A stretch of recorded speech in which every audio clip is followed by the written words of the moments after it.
कभी सोचा है अगर प्रकृति मतलब नेचर अपनी कहानी खुद सुनाए तो उसकी आवाज कैसी होगी?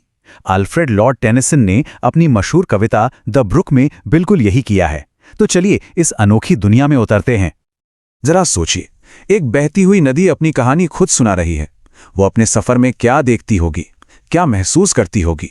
टेनिसन ने इसी कमाल के आइडिया को शब्दों का रूप दिया है। पर इसके बारे में सिर्फ बात क्यों करें, चलिए सीधे उस नदी से ही सुनते हैं। उसकी कहानी कुछ ऐसे शुरू होती है। मैं पानी के पंछियों के घर से आता हूं, अचानक से बाहर निकलता हूं और फर्न के पत्तों के बीच से चमकता हुआ बहने लगता हूं। तो ये कविता असल में एक ऑटोबायोग्राफी है, एक नदी की। हम उसके साथ साथ चलेंगे, उसके शुरू होने की जगह से लेकर आखिर तक, और इस पूरे सफर में हम सीधे प्रकृति की आवाज सुनेंगे। इस नदी का सफर शुरू होता है ऊंचे पहाड़ों से, वो जगह जहां कूट और हेरन जैसे पानी में रहने वाले पंछी रहते हैं। वहीं से ये अचानक फूट पड़ती है और अपना रास्ता बनाना शुरू कर देती है। और यहां से इसका सफर और भी ज्यादा रोमांचक हो जाता है। आइए इस नदी के साथ साथ पहाड़ों से नीचे उतरें और देखें कि ये अपनी राह में क्या क्या देखती है और क्या क्या महसूस करती है। जरा इसकी रफ्तार और एनर्जी पे गौर कीजिए। ये कोई धीरे धीरे बहने वाली शांत धारा नहीं है। कविता बताती है कि ये पूरे 30 पहाड़ों से तेजी से नीचे उतरती है, अपनी मंजिल की तरफ जैसे दौड़ रही हो। लेकिन इसका सफर सिर्फ जंगलों और पहाड़ों तक ही नहीं है, ये इंसानी बस्तियों के बीच से भी गुजरती है। अपने रास्ते में ये 20 गांव, एक छोटे से शहर और 50 पुलों के नीचे से होकर बहती है, मानो जिंदगी की हर हलचल की एक खामोश गवाह हो। इस सफर को जो चीज असल में जिंदा कर देती है वो हैं इसकी आवाजें और नज़ारे। ये पथरीले रास्तों पर कल कल की आवाज करती है, छोटे छोटे तालाबों में बुलबुले बनाती है, अपने साथ फूल और झाग लेकर चलती है।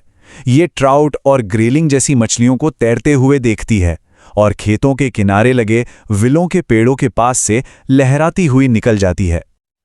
और आखिर में फिलिप के खेत के पास से गुजरते हुए इसकी यात्रा पूरी होती है। यहाँ ये एक लबालब भरी हुई नदी में जाकर मिल जाती है।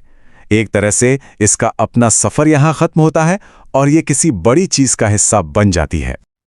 लेकिन इस नदी के बहने की कहानी के पीछे एक बहुत गहरा मैसेज छिपा है, एक ऐसा गीत जो ये बार बार दोहराती है। और सच कहूं तो यही इस कविता का दिल है। और वो गीत ये है, इंसान आते हैं और चले जाते हैं पर मैं हमेशा बहती रहती हूं। ये एक लाइन ही पूरी कविता का निचोड़ है, उसका सबसे जरूरी आइडिया, इसीलिए इसे बार बार दोहराया गया है। तो इस एक लाइन का असली मतलब क्या है? देखिए, ये इंसान की जिंदगी और प्रकृति के बीच का फर्क बिल्कुल साफ कर देती है। जहां इंसानी जिंदगी कुछ पलों की है जो बदलती रहती है और एक दिन खत्म हो जाती है, वहीं ये नदी जो कि प्रकृति का सिंबल है, वो हमेशा बहने वाली, लगातार और कभी ना खत्म होने वाली है। लेकिन टेनिसन ने ये जादू किया कैसे? उन्होंने ऐसा क्या किया कि ये कविता इतनी असरदार लगती है? चलिए उनके उन पोएटिक टूल्स को समझते हैं जिन्होंने इस कविता में जान डाल दी है। सबसे पहला और सबसे जरूरी टूल है पर्सोनिफिकेशन, यानी मानवीकरण। इसका सीधा सा मतलब है किसी बेजान चीज को इंसानी गुण दे देना। और ये पूरी कविता ही इसका सबसे बड़ा उदाहरण है, क्योंकि यहाँ एक नदी अपनी कहानी मैं कहकर सुना रही है, जैसे वो कोई जीता जागता इंसान हो।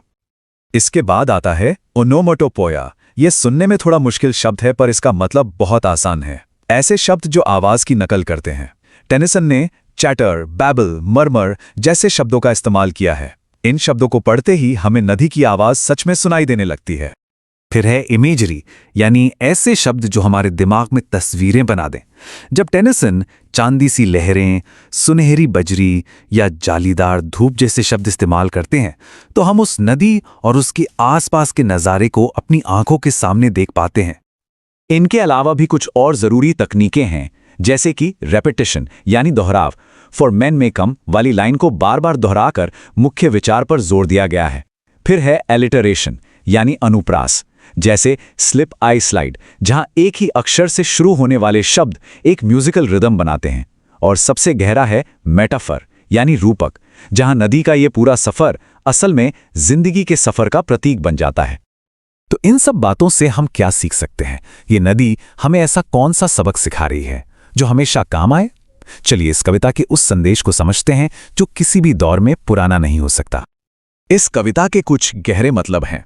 पहला, प्रकृति जो हमेशा रहती है। दूसरा, इंसान की जिंदगी जो कुछ ही पलों की है। तीसरा, कुदरत की अपनी खूबसूरती और उसका संगीत।